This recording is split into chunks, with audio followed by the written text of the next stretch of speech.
정영택 목사의 쉐마 바이블입니다. 우리는 지금 로마서의 말씀을 읽어가고 있습니다.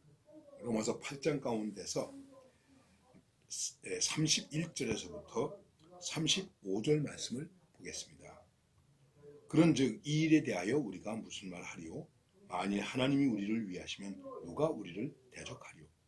자기 아들을 아끼지 아니하시고 우리 모든 사람을 위하여 내주신 이가 어찌 그 아들과 함께 모든 것을 우리에게 주시지 아니하겠느냐? 누가 하나님께서 택하신 자들을 고발하리요? 의롭다 하신 이는 하나님이시니 누가 정죄하리요? 죽으실 뿐 아니라 다시 살아나신 이는 그리스도 예수시니 그는 하나님 우편에 계신 자요 우리를 위하여 간구하시는 자신이라. 34절까지 말씀을 보았습니다. 우리가 부를 찬송은 303장 날 위하여 십자가에 중한 고통 받으사, 이 찬양을 하나님께 드리겠습니다. 이 찬양의 마지막 귀절은 잘 아시는 대로 어찌 찬양 안 할까 하는 것입니다. 자, 이제 이 로마서에서 주어지는 말씀이 8장의 마지막 부분으로 가는데, 이 부분은 어떻게 생각하면 바울의 찬양적 고백이다, 감사의 고백이다, 감격의 고백이다, 이렇게 말할 수 있습니다. 오늘 말씀에서 31절에서 그런즉 이렇게 말하고 있습니다. 그 그런즉이라는 것이 무엇입니까? 로마서 전체를 통해서 볼 때는 하나님께서 우리를 의롭게 하셨다. 그런즉 하나님께서 우리를 의롭게 하셨다라고 하는 것은 하나님이 우리를 사랑하신 것이다. 그런즉 이렇게 연결이 되는 것입니다.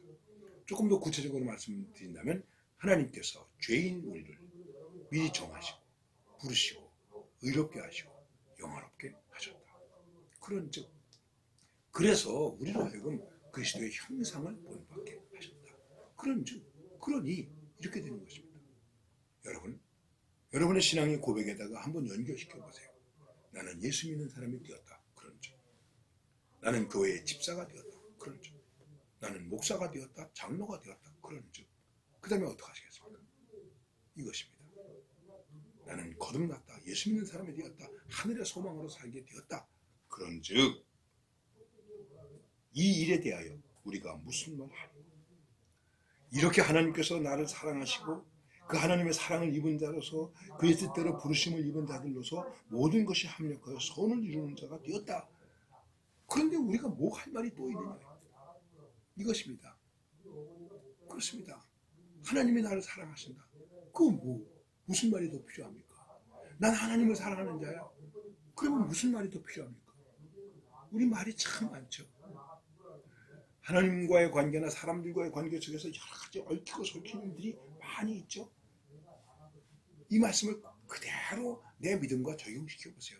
그런즉 하나님이 나를 부르셨다. 그런즉 나는 예수 믿는 사람이 되었다. 그런즉 이 일에 대하여, 이런 일들에 대하여, 세상 일들에 대하여 내가 무슨 말을 하겠습니까?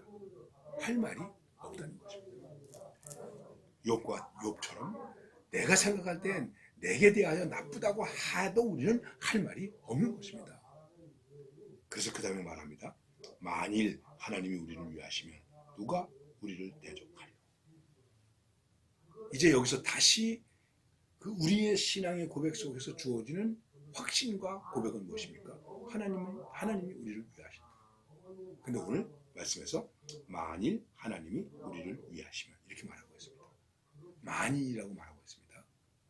여러분, 만일입니까? 만일이라고.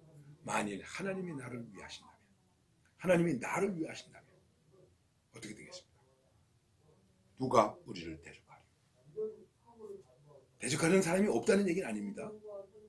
누가 우리를 대적할 수 있겠는가? 그런데 하나님께서 우리를 어떻게 위하셨는가? 이미 여러 번 말씀드렸는데 자기 아들을 아끼지 아니하시고 우리 모든 사람을 위하여 내주신 이가 어찌 그 아들과 함께 모든 것을 우리에게 주시지 아니하겠느냐?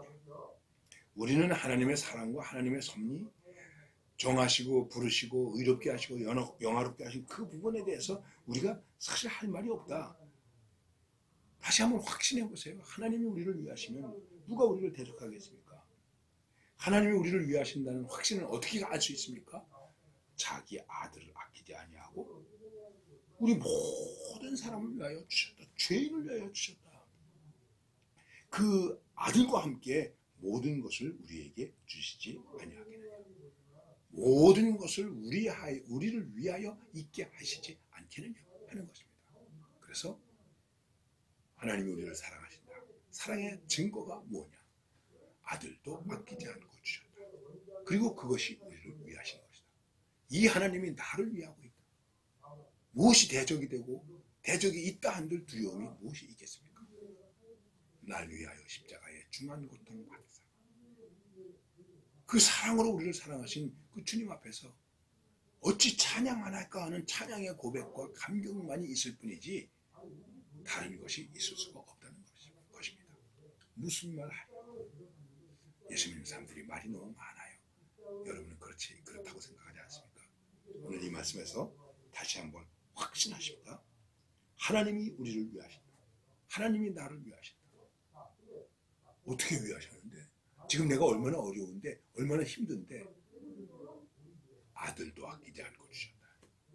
아들을 아끼지 하신 하나님이 다른 것인들 못 주시겠습니까? 생각해 보십시오. 나는 하나님을 위해서 무엇을 아끼지 않습니까? 아니면 아끼고 있습니까? 다시 기억하십시다. 하나님이 나를 위하신다. 그 증거가 바로 예수 그리스도를 십자가에서 죽게 하신 것이다. 나는 어찌 찬양 안 할까? 찬양할 수밖에 없다. 감사할 수밖에 없다. 라는 전제로 살아야 된다 하는 것입니다. 오늘 이 확신과 감격이 여러분 가운데 충만하시기를